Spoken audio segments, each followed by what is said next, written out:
Fala, galera do Mundo na Bola. Atendendo a pedidos, estamos atualizando aquele famoso especial sobre estádios do Flamengo, estádios para o Flamengo, o possível estádio próprio para o Flamengo.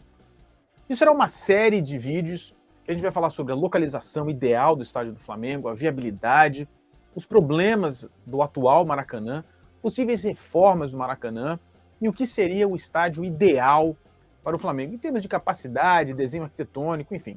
Meu nome é Fabrício Kika, eu sou arquiteto e sou professor da Universidade de Vitória, em Wellington, na Nova Zelândia. Eu, por muitos anos, liderei uma pesquisa sobre estádios de futebol, desenho arquitetônico de estádios de futebol. Visitei estádios por mais de 20 países, mais de 100 estádios, todos documentados, e eu vou usar essa experiência acadêmica, somada com a minha experiência profissional. Durante muitos anos no Brasil, eu desenvolvi negócios imobiliários, residenciais de alto e baixo padrão, shopping center, centros comerciais, áreas industriais. Eu efetivamente procurava terrenos, comprava terrenos e desenvolvia negócios sobre esse terreno. Então eu vou juntar essas duas experiências, a experiência de desenvolvedor imobiliário e a experiência de professor universitário falando do que seria o estádio ideal para um clube de futebol. No caso, nós vamos falar do Flamengo. Então, se você ainda não conhece o canal, já chegue deixando seu like, se inscrevendo no canal, marcando o sininho de notificação. A gente vai falar sobre isso logo depois da nossa vinheta.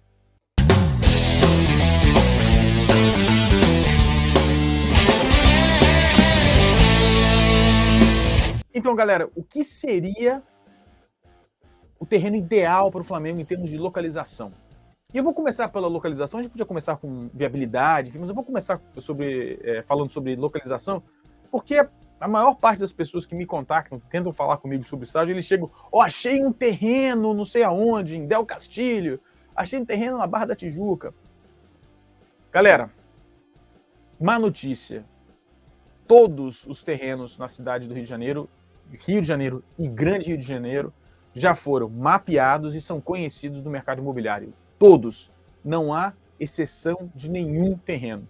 Então, se o Flamengo, o Fluminense, o Botafogo, ou qualquer empresa que desenvolve shopping center, por exemplo, chegar para uma empresa imobiliária e falar, cara, eu quero um mapa do Rio de Janeiro. Todos os terrenos estarão lá. A cidade do Rio de Janeiro é uma cidade muito peculiar em termos de desenvolvimento imobiliário, é uma cidade confinada entre mar e montanha, então não tem uma expansão muito clara. Por isso, todas as empresas imobiliárias se mobilizaram para localizar terrenos. Todos os terrenos são mapeados. É muito difícil desenvolver no Rio de Janeiro e todos os terrenos são conhecidos. Então não se iludam que vocês vão achar um terreno que seja desconhecido no mercado imobiliário. Aonde seria ideal para um estádio para o Flamengo? Bom, essa pergunta, galera, não tem resposta. Não existe isso. Ninguém que se preze e conheça um pouco do negócio vai dizer o lugar ideal é ali. Talvez o único lugar ideal seja o próprio Maracanã, mas o Maracanã é o problema da situação, né? O Flamengo não tem a concessão e não tem certeza que terá concessão.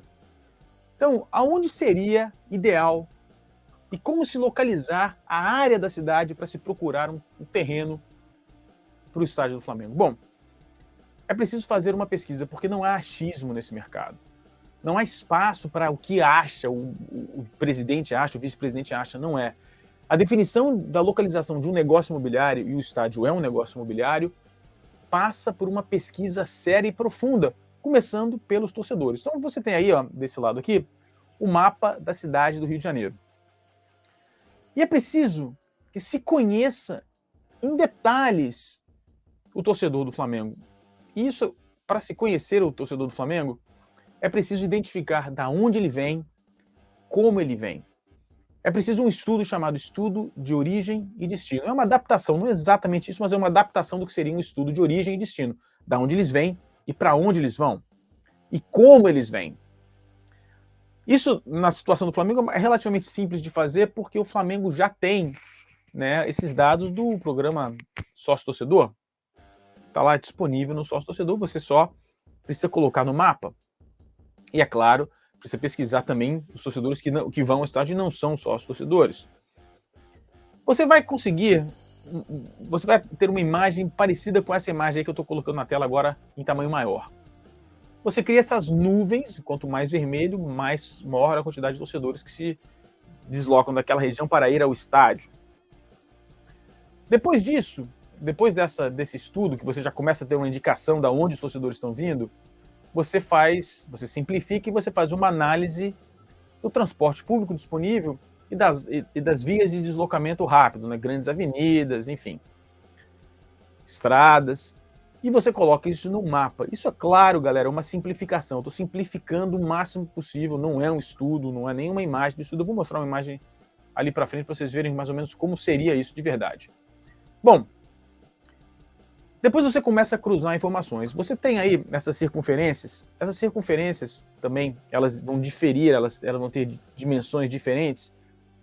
Trata-se mais ou menos de quanto um torcedor consegue se deslocar, por exemplo, por 1 hora. Em 1 hora, o torcedor, por exemplo, dessa circunferência vermelha aqui, se desloca até quase o centro do Rio de Janeiro. Por exemplo, é um exemplo.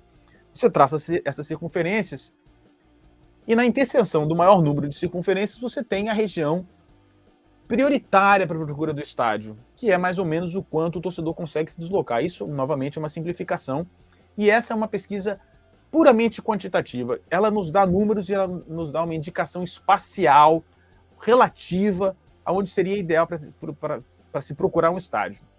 Um estudo mesmo de origem e destino tem mais ou menos essa cara. Né? Cada pontinho seria um indivíduo e como eles se deslocam, enfim. É só um exemplo. Na prática, galera, esse é o primeiro levantamento, isso não é nem um levantamento final, esse é o primeiro indicativo da onde seria mais ou menos ideal. Mas depois disso, a gente precisa fazer uma análise para compreender melhor os detalhes referentes ao torcedor. Por exemplo, de onde vem o torcedor?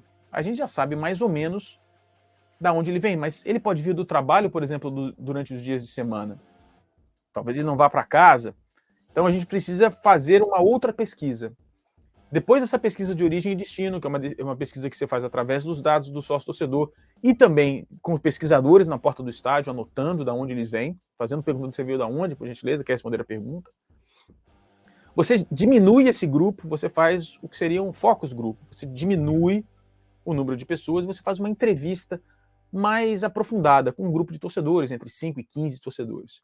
Você pergunta de onde você vem, você começa a perguntar também quanto ele está disposto a gastar em tempo e dinheiro para sair da sua casa do trabalho para ir a um novo estádio. Você está disposto a gastar 1 hora, 2 horas, 2 horas e meia, 2 horas e meia apenas no final de semana, não durante a semana? E quanto de dinheiro você tem disponível ou está disposto a gastar para se deslocar da sua casa ou do seu trabalho ou de qualquer outro lugar até o estádio? E tem outras perguntas também que são importantes, que vêm nesse bojo de perguntas. Qual meio de transporte seria ideal para você chegar ao estádio? E se esse meio de transporte não está disponível, você iria do mesmo jeito? Se você, por exemplo, falar, só vou de metrô, mas se não tiver metrô, tiver apenas ônibus, você iria ao estádio? O trem, por exemplo? Você precisa perguntar também, não apenas aos torcedores que estão indo ao estádio, mas você precisa aumentar a sua base de torcedores visitando o seu estádio. Você precisa perguntar para esses torcedores e entender por que os torcedores deixaram de ir, ou por que eles deixariam de ir se forem em algum outro lugar, se deixar de ser ali próximo da região da Praça da Bandeira, no Rio de Janeiro, e for, sei lá, para Niterói. Você deixaria de ir? E perguntar também, é claro, para os torcedores que nunca foram, ou foram pouco, mas que também são torcedores do Flamengo, o que os levaria a ir ao estádio. É disponibilidade de transporte público de qualidade, é um bom acesso por vias de acesso rápido, grandes avenidas, com bons estacionamentos, enfim. Isso, é claro, também determina e te dá uma ideia do perfil do torcedor que está indo ao estádio e a ideia de mantê-lo ou atrair torcedores com menos poder aquisitivo ou com mais poder aquisitivo. Isso também te dá uma ideia de como você vai desenhar esse novo estádio para atender os diferentes públicos que vão visitar. Agora, galera, depois disso, tem uma coisa importante, uma discussão importante. Como eu disse no começo desse vídeo, nenhum terreno na cidade do Rio de Janeiro é desconhecido. Todos os terrenos disponíveis já estão ocupados. E agora a gente vai falar um pouquinho, introduzir já para o próximo vídeo, falando sobre viabilidade. O terreno do Flamengo vai ter que ser concebido do nada. E como isso funciona? Isso é uma prática muito comum no mercado imobiliário. É uma prática que algumas empresas chamam de mosaico, outras chamam de composição de área. Vamos dar uma ideia aqui para você de como isso funciona e como esse negócio pode ser criado sem que haja um terreno visualmente disponível. Vamos supor que essa área vermelha tenha sido oferecida ao Flamengo para a construção de um estádio. Só que o estudo arquitetônico viu que esse espaço não é suficiente, era preciso mais área. E a localização é perfeita, a localização atende tudo aquilo que a gente havia dito. Tem acesso para transporte público, os torcedores acham bom, cabe dentro daquelas manchas que vocês viram, é perfeito. Então, ao Flamengo é oferecido essa área em vermelha, que não cabe. O ideal para que coubesse era que essas duas áreas também entrassem na jogada, a área azul e a área amarela. O profissional imobiliário, não o vice-presidente de comunicação, não o empresário do ramo de petróleo, não. Um homem especializado no mercado imobiliário, um profissional ou uma profissional do mercado imobiliário, eles entendem que esse terreno tem que ser criado.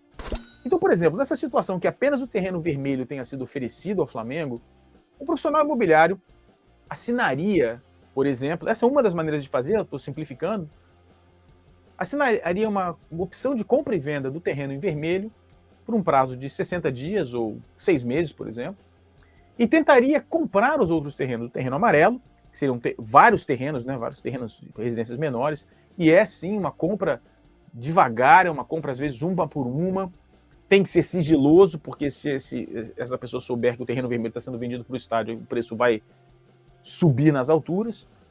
E aí tem o problema da área azul ali, a área cian. Vamos dizer que essa área seja uma área industrial em atividade, uma empresa funcionando. Como isso funcionaria? Bom, se houvesse a possibilidade de algum negócio, era preciso investigar, por exemplo, se essa empresa azul poderia se mudar para alguma outra localidade que tenha alguma facilidade para ela. Talvez essa empresa não esteja na melhor localização possível e talvez exista uma área disponível 2 quilômetros para frente, ou em outra região da cidade, ou talvez até em outro estado. E aí você faz uma composição, você compra essa área ideal para essa empresa, você muda essa empresa desse terreno, que seria o terreno do estádio, para essa área melhor para eles, e você fica com o terreno deles para compor o seu estádio. Galera, parece complicado, mas a grande maioria desses residenciais, dessas torres residenciais que vocês estão vendo aí surgirem em todas as cidades do Brasil, passam por esse processo. É muito difícil existir num centro urbano grande como Rio de Janeiro, São Paulo, Belo Horizonte, Salvador, um terreno totalmente disponível, pronto para a construção de qualquer coisa. Esse mosaico, essa criação de terrenos é uma prática bastante comum. É uma prática que acontece em vários lugares. E não seria diferente para um estádio de futebol. É comum e acontece. E seria importante que o Flamengo, se tiver realmente vontade de ter o seu próprio estádio, o primeiro passo é a realização desses estudos de origem e destino e etc. E o segundo é a contratação de um time imobiliário, ou terceirizado, ou no próprio Flamengo, para que comece a ser realizado esse tipo de trabalho de formiguinha para a criação do terreno do Flamengo. O terreno ideal disponível não existe. Então, galera, esse foi o primeiro episódio. Terão mais episódios vindo por aí. Não se esqueça, deixe seu like, se inscreva no canal, marque o sininho de notificação para receber a informação aqui desse nosso especial sobre estádios de futebol. Como eu disse, meu nome é Fabrício Kika, aqui do Mundo da Bola, e a gente se vê no próximo episódio sobre estádios. Um grande abraço, fui!